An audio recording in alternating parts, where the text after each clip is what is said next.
अस्सलाम वालेकुम व्यूअर्स, कैसे हैं आप? उम्मीद है कि आप खैरियत से होंगे। आज के इस लेक्चर में हम 20 बहुत ही इंपॉर्टेंट ईडियम डिस्कस कर लेंगे, उनके उर्दू मायने और उनके एग्जांपल्स के ज़रिए उनको समझने की कोशिश कर लेंगे। वो तमाम व्यूअर्स जिन्होंने अभी तक चैनल सब्सक्राइब नहीं किया, आप चैनल सब्सक्राइब करके बेल का आइकन दबा लें ताकि हर लेक्चर का नोटिफिकेशन आपको आसानी से मिल सके। तो आइए one by one in idioms को डिस्कस कर लेते हैं।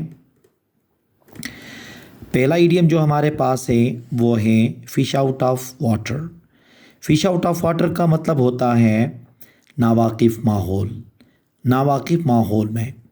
अब इसको हम एग्जाम्पल में इस्तेमाल करते हैं, जैसे कि I felt like a fish out of water at the party.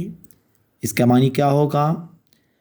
मैं पार्टी में नाअनजान सा महसूस कर रहा था, मतलब नावाकिफियत सा महसूस कर रहा था। सेकंड है a blessing in discuss. A blessing in discuss इसके मायने हैं कोई छुपी हुई नियामत। अब इसका जो सेंटेंस बनेगा वो कुछ इस तरह से बनेगा, losing that job was a blessing in discuss. Losing that job was a blessing in discuss. इसके मानी होंगे उस नौकरी का ख़त्म होना एक छुपी हुई नियामत थी। तीसरा है bite off more than you can chew. Bite off more than you can chew इसका मतलब है अपनी ताकत से ज़्यादा बोझ उठा लेना। अब इसको हम एक एग्जाम्पल में इस्तेमाल करते हैं, देखें। Don't bite off more than you can chew at work. इसका मतलब है काम में अपनी ताकत से ज़्यादा बोझ मत उठाओ। Burn the midnight oil. Burn the midnight oil इसका मतलब है रात को देर तक जागकर काम करना। इसका सेंटेंस बनेगा she burn the midnight oil to finish her project. इसका मतलब है उसने अपने प्रोजेक्ट को मुकम्मल करने के लिए रात भर जागकर काम किया। Hit the nail on the head. Hit the nail on the head इसके मायने हैं बिल्कुल सही निशानदही करना। इसका जुमला बनेगा you hit the nail on the head with your answer. तुमने अपने जवाब से बिल्कुल सही निशानदही की। Barking up the wrong tree.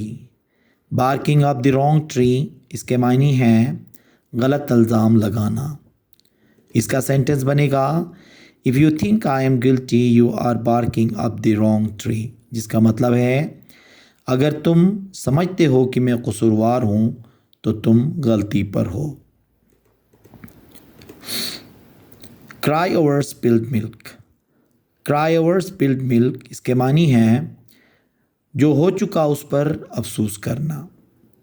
इसको जुमले में इस्तेमाल करते हैं it is no use crying over spilled milk. जिसका मतलब है जो हो चुका उस पर अफसोस करने का कोई फ़ायदा नहीं।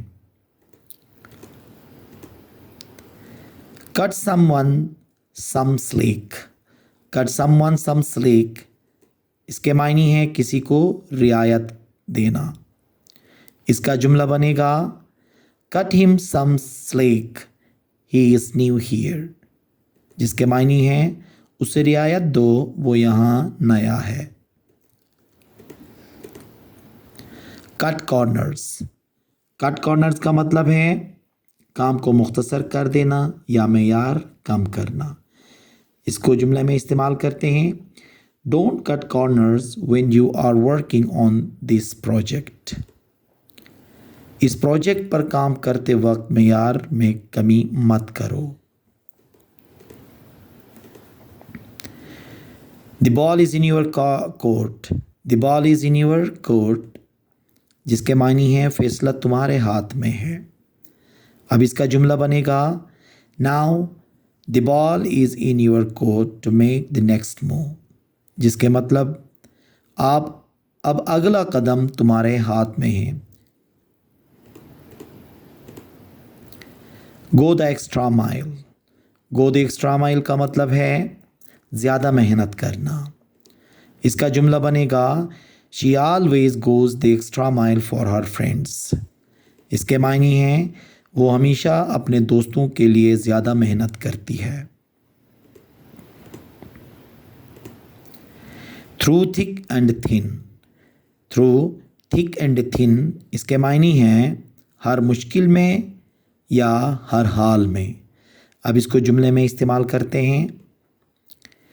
They stayed friends through thick and thin. इन्होंने हर हाल में दोस्ती बरकरार रखी। Water on the bridge. Water under the bridge इसके मानी हैं पुरानी बातें। अब इनको जुमले में इस्तेमाल कर लेते हैं। Let's forget it, it's water on the bridge. इसका ट्रांसलेशन होगा उसे भूल जाओ, वो पुरानी बातें हैं। Wrap your head around. Wrap your head around. किसी मुश्किल बात को समझना। अब इसको जुमले में इस्तेमाल करते हैं। I can't wrap my head around this math problem. इसका तर्जुमा होगा मैं इस रियाजी के मसले को समझ नहीं पा रहा। Beat around the bush. Beat around the bush इसका मतलब है असल बात से हटकर बातें करना या इधर उधर की हाँकना। अब इसको जुमले में इस्तेमाल कर लेते हैं। Stop beating around the Bush and answer the question. बात घुमा फिरा कर मत करो और सवाल का जवाब दो। Hit the books. Hit the books का मतलब है पढ़ाई में मसरूफ़ होना। अब इसको जुमले में इस्तेमाल करते हैं। I need to hit the books before the exams. मतलब क्या है? इम्तिहान से पहले मुझे पढ़ाई करनी है। Pull yourself together.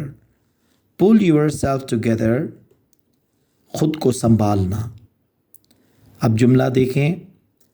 She told him to pull himself together after the bad news. उसने उसे मुश्किल खबर के बाद खुद पर काबू पाने को कहा।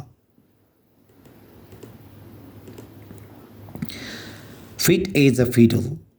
Fit as a fiddle मुकम्मल सेहतमंद। अब इसको जुमले में इस्तेमाल करते हैं। He is fit as a fiddle after his recovery. सेहतयाब होने के बाद वो बिल्कुल फिट है या मुकम्मल सेहतमंद है। Keep your chin up. Keep your chin up इसके मानी है हौसला बरकरार रखना। सेंटेंस बनेगा देखें। Keep your chin up, things will get better. इसका मतलब है हौसला रखो, हालात बेहतर हो जाएंगे। लास्ट है हमारे पास बर्न ब्रिज। बर्न ब्रिज ताल्लुकात तोड़ देना। अब इसको जुमले में इस्तेमाल करते हैं। Don't burn bridge with your old friends. अपने पुराने दोस्तों के साथ ताल्लुकात ख़राब मत करो। तो ये थे 20 इम्पोर्टेंट ईडियम्स जो हम रोज़मर्रा ज़िंदगी में भी इस्तेमाल करते हैं और ये ईडियम्स किसी एप्टीट्यूड टेस्ट के अंदर या एंट्री टेस्ट या कहीं पे भी हमारे जो भी एग्ज़ाम्स होते हैं उनमें पूछे जा सकते हैं। अगर इनको आप याद करेंगे तो आसानी से आप इम्तिहान पास भी कर सकते हैं और आप जो अपनी राइटिंग है उसको भी बेहतर बना सकते हो और साथ साथ आप इंग्लिश स्पीकिंग को भी बेहतर बना सकते हो। उम्मीद है कि आज का ये लेक्चर आपको पसंद आया होगा। Thank you very much.